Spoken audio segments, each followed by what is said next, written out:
Happy New Year, Merry Christmas, Happy 2026. We're halfway through the financial year 25-26, and it's about what can we be doing smarter. My friend Einstein, if you keep doing what you are doing and you expect a different result, that is the definition of insanity. Now, if we're on maths, what is my existing situation? What have I got in what offset account? What did I do by way of which equity release? What could I do there? What is my tax position? What is my mortgage position? How much rent have I got? Have I got the right property manager? Have I got the right accountant? Am I claiming everything I could be claiming? Is now the time to be thinking about another one? Because the game's changed. I could be looking, it's unregistered blocks now, right? So I could be looking at a small deposit with nothing else to pay for another year or year and a half. And in actual fact, at that moment in time, I've made 50, 100. There are people who we've done this previously. You've waited 12 or 18 months for it to register, but your block was worth $100,000 or $150,000 more. You put $15,000 down or a 5% or a 10% deposit, right? And you made $100,000 from $15,000. So it's about being aware of what's going on. Happy to have a chat. Send a text message. I'm about to do 6 for 26, which turned out to be 8. And there will be a complex email when I can finish drafting it. It's probably 2 weeks away. You'd be well advised to have a bit of a look at this and consider, is 1 applicable to me? Is 3 applicable to me? Should I be doing 3, right? What's my position through 4, 5, and 6? Am I ready for tax? What should I be doing in that for number 7? What should I be doing with my previous properties, number 8? Should we be talking self-managed super fund? That's number 9, right? Which didn't make it to my list. I've just recorded 1 through 8. Number 9's a bonus. Have a quick watch of this. Sit down with your partner, your wife, all right? And let's map out how you can change things a little bit to make fantastic gain in calendar year 26 and be ready for financial year 26-27, because it starts now because of the unregistered land. Okay, gonna swap to the other side of my office and we'll make a quick video over here. Welcome to 2026, and this is 6 for 26, but some additional bonus, it's 8 for 26. That didn't sound as good as 6 for 26, and it did start with 6 for 26. So welcome to 2026, a year that you can strategically leverage your position better. And we all want to know what are the simple things that we could be doing that'll make this year better than last year, that turns what I've already got into something a little bit more and continues to deal with the self-improvement of our financial position. So speak to your brokers, speak to your financial planners, speak to your bank, check with them from the point of view of financial advice. This is strategic advice because this is going to, each of you are in one of these different positions. In actual fact, I know each of you, and you are in multiple of each of these positions simultaneously. So let's talk about what each of those situations could be, and you yourself can work out which are yours. You can send me a text message, Jeff, I need to speak about 1, 4, and 7, all right? And I understand that that could be beneficial for you. So let's have a bit of a chat. This is your existing situation, whatever that tax situation is. This is you're in the initial stages of thinking about what to do next. We've already done something, but what's the next thing? Or it might be you're introducing us to someone who hasn't started doing any of this. Number 3 is you've exchanged on unregistered land. Now, over the last 8 years, we go through cycles of registered land and then cycles of there is no registered land, so we've got to grab unregistered blocks. And that represents different opportunities. And for those of you who haven't done that, when you buy an unregistered block, it's obviously not registered, you're putting a tiny deposit down on it. It's either 15K, 5% or 10%. You have nothing else to pay till it registers, but you are statistically likely to be making money on that block there forward. But the real reason you buy an unregistered block is there's not a block that's registered for you at this moment in time. So it changes the program from when you buy a registered block. We can talk about both of those. Number 4 is you have settled, just settled, right? And you're about to provide your 88B, 10.7s, etc. Number 5 is there's a build permit pending. In other words, you settled previously and it's just about to start going. Number 6 is you are mid-build, and we need to talk about the strategy for that. Number 7 is you've just got an OC or handover in this financial year, and you're going to do, in a couple of months, 6 months' time, your tax returns for this year for the first time with that property in it, right? You may, by the way, have one of those, and one of those all running at the same time. I understand, right? And number 8 is it's the second tax year or above on any property that we've touched together, and what should you be doing with that? So this is a where am I and what could I be considering for you as a kickoff. So let's start with number 1, tax capacity, right? So right now you are in an existing situation, and I don't know any of you that are not paying any tax anymore, that have exhausted all your capacity and that are doing everything that you should be doing.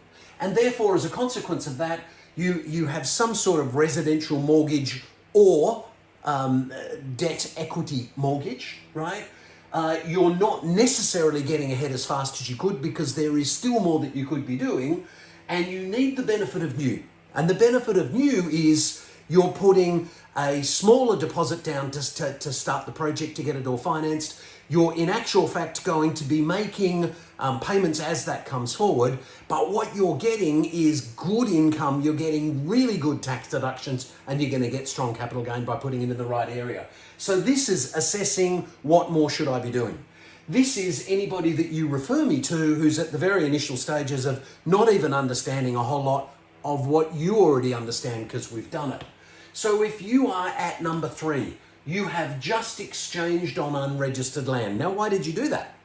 Well, because in actual fact, you wanted to do something, but there wasn't a registered block, or you know what you're doing and you want to be starting a build in June, July, August, September, or whenever that happened to be, because that suits this situation and your approval's the best. Maybe you've got one of those in one of these mid-builds already. So there is a reason to use unregistered land. Happy to explain that to you. Small deposit down. It's growing in value until it registers. When it registers, you are statistically likely to have equity in that block already in capital growth from the moment you did this. Now, you've just done it. So the next thing that we'll be doing is your colours meeting, and we'll be doing your variations discussion about what you can charge rent for and what will help you with the capital benefit of that project, and rejecting things which, you know, you might do to your house that you live in, but you don't need to do to your investment property. So if that's your stage, we'll be doing that shortly. We'll be in contact about that process. Once you've then done that colours and variations, we're awaiting registration. For those of you who have settled, right, at that point in time, and 3 becomes 4, 3 will become 4 for you in the next upcoming months. Prior to that, as this is about to register, will trigger, this is the time to now give all your pay slips to your broker, etc., etc. You're at number 4. You've just settled. So we need the 88B, we need the 10.7, we need the title certificate showing you own it, we need a copy of the loan approval, and it's working through a process, making sure the structure of that loan, the offset accounts, the equity releases, etc., all the money sitting in the right places while you're waiting. So for example, if you've settled on the block and you now own the land, but your equity release included some of the money for the build, right, you should be talking to your broker about where you leave that money, for example, in the offset account against the loan for the land, so you're minimizing that cost, because that cost is not tax deductible in this financial year. If you need to talk to me about that, give me a call or speak to your broker. There's the right pot to put the balance of that money. So this is where build permit is pending, because last year we did this and we came up with a strategy, and you've gone to the stage where you've settled on the land. So the build permit's pending, or it's just started. This is the fun stage. I love this stage because in actual fact, this is the build coming out of the ground. And I'm loving the updates from Troy, who's the site supervisor on our lot 158. the frame was going on yesterday, and our lot 180, right, where the roof's going on, and I do update videos and send them to Georgia. She thinks it's hilarious. Hey, Jeff and Georgia, here's an update on this one for you. But during that build permit, I will be sending you updates on that. It's a really fun period of time. So then you get to the stage where you're mid-build. When you're mid-build, we need to be starting to get ready for the income, which is the rent. So we're going to talk about property managers you could use, the process, getting your insurance ready, and talking about that practical completion walkthrough where you will come up and do your inspection. You will be starting to understand that the tax deductions are going to flow from when you engage the marketing, property marketing company for you. You will have capital gains already that you can start to quantify. Part of that, obviously, which could be an equity release to deal with other parts of your portfolio.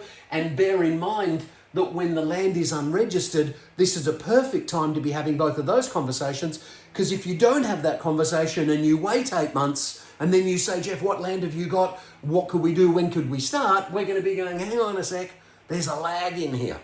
Now that lag might have reduced, but it's more likely to have increased.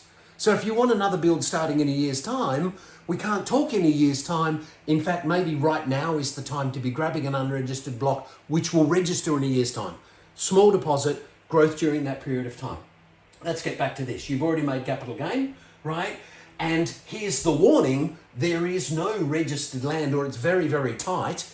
So you need to be organized earlier, because if your first build you bought registered block, this is going to be a different process, which we can explain to you. Number 7, right, is OC handover this tax year, right? So anybody who has already had their occupation certificate, got their tenants in, or will have that happening during this tax year, because you need a depreciation report, we can assist you to refer you to companies who are going to do that for you for half the price that your accountant may wish to do in joint partnership with the property manager who can supply some of that information.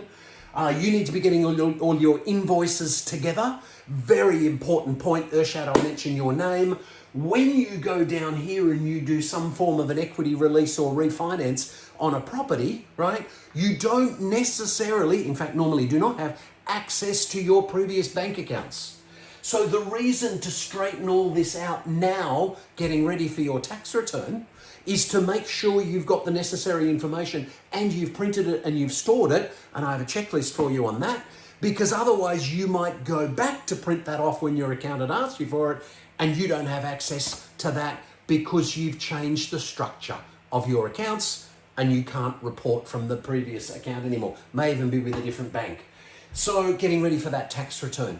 So the idea of that is, if you've got tax advantages, if you've got tax coming back, why do your tax later when you can make sure you do it and you're ready for it? Because then the tax return back in, that's going into your offset account, which is sitting against this issue, and that's in line with everything we're talking about. Or you're at number 8, and this is the second, third, or fourth tax year, and one of your properties might be the second, this might be the first in another property, you might have another one that's coming, you might have an exchange, there could be a portfolio of that. So there is a strategy for each one of the 8. So this is your second tax year or above. Here's what to do. You have an investment property. I'll pick one of mine, Bolton Street, 3.5 years out there. So what do I need to do with that, right? I'm still paying tax up here. So what should I be doing down here? If I did an equity release from this one to do something else, that's going to improve my tax position. It's going to improve my income position, and I might be able to be doing something from this one if you're still paying tax. How many income streams do you have? Have you got your PAYG, your partner's PAYG, one lot of rent, or 2 lots of rent from the one property, or multiple property at different stages? So if that's the situation, what should you be doing now? You should be looking at the terms on the leases to see whether they should be shorter than you've previously been doing or longer. You should be looking at how much rent you've got. Great time to now be looking and saying, this is the rent I'm getting. This is what my PIA on that property looks like. I've got too much positive cash flow, whatever it might happen to be. What should I be doing with that? But a rent review would be a really good idea to be doing, right? The next thing is the equity. Where are my savings? What have I got sitting in offset accounts? Have I structured that correctly? I spoke to half a dozen people in the week before Christmas, And they're all talking about, oh, you know, I'm in this luxury position and what is this luxury position? Oh, well, I've got this, that, and that. Have you done this? Have you put that in that offset account? Have you lined that up? Have you cleared that? Is it sitting against that? Where's the equity release come from? Because what you did to structure this originally compared to what you should be doing now is different. Do not leave your finances, your bank accounts, your offset accounts, and your balances the way they were up here. Don't do it the way they are here because you haven't got the approval yet on the unregistered block. Don't leave it the way it was that was settled. And if the build is finished, that's going to change the structure of what you're looking at as well. And once you have signed a property management agreement, you're deriving tax savings from this particular income. So you are in multiple of these. I sit here, I'm still paying tax. Obviously not some of those elements, right? I'm constantly in the initial stages of thinking and reviewing, as you should be. I'm certainly not going to procrastinate, but where I'm up to, what do I need to change? Is that right? Hey broker, am I right with this? My self-managed super fund, is this what I should be doing with that? Should I be doing another one with that? We've got excess money in there because the rent's actually doing that. Should I be paying off some of that? Because self-managed super doesn't work the same way with offset accounts, etc. Right? So each of these elements, stay tuned. It's going to be a red hot 2026. It's different to 2025, 2024. In fact, it's that little cycle where previously it occurred where, you know, the developers ran out of registered blocks. So the game has changed now. Happy to talk to you about it. If you're referring someone, make sure you send them a text, encourage them to start this process and to understand it. But most importantly, open mind. Where am I? What's my exact current position? What do my maths look like? Just before Christmas, I had the distinct pleasure of helping clients do number 3 and 4. And we went back and we did the PIA for the first one. We did the PIA for the second one. We did the PIA for what this next concept is going to look like so that we were using the exact current position. Looked at the offsets. Here's one more point.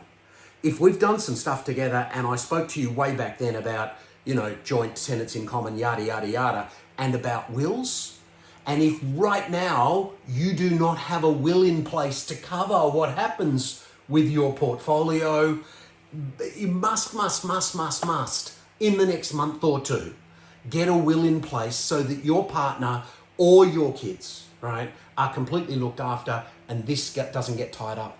One more thing, I'm recommending you put a folder together because there's one of you in every relationship that's more in control of this than the other. And your partner needs to be able to put their hands on, wife, kids, if the kids are dealing with it, they need to be able to put their hands on a folder per property so that they know exactly what's going on and what to do. And it's a very easy thing. It won't take too long to set up. So happy 2026. I'm back. Please text me with a heads up. And if there is something urgent that you want to talk about, for example, we're about to do a OC or handover. In the next 3 months, we'll be doing another 12 of those. If that's you and you want to know what's going on, text me number 7. Kind of already know that that's where you are, but let me know and I'll help cover that off for you. All right, there's 6, brackets 8 for 2026. Back from holidays. Happy New Year. I hope you had a fantastic time and a wonderful holiday. And my point to you is this. Why would you sit there balancing on your bike? Einstein said a lot of clever things. If you continue doing what you are doing and you expect a different result, that's the definition of insanity. But I love the one he spoke about a bicycle as well, and I haven't looked it up. It's just popped into my head, right? But essentially, the only way to maintain perfect balance is to continue pedaling. So you may be at 1, 3, and 8, 2, 4, and 6, whatever combination, you're definitely still in 1. You definitely are not sitting in a perfect scenario, right? And if you are sitting in a semi-perfect scenario, what more could you do to make your retirement even better? Let's have a chat. Alrighty. Happy New Year. And pop a text through.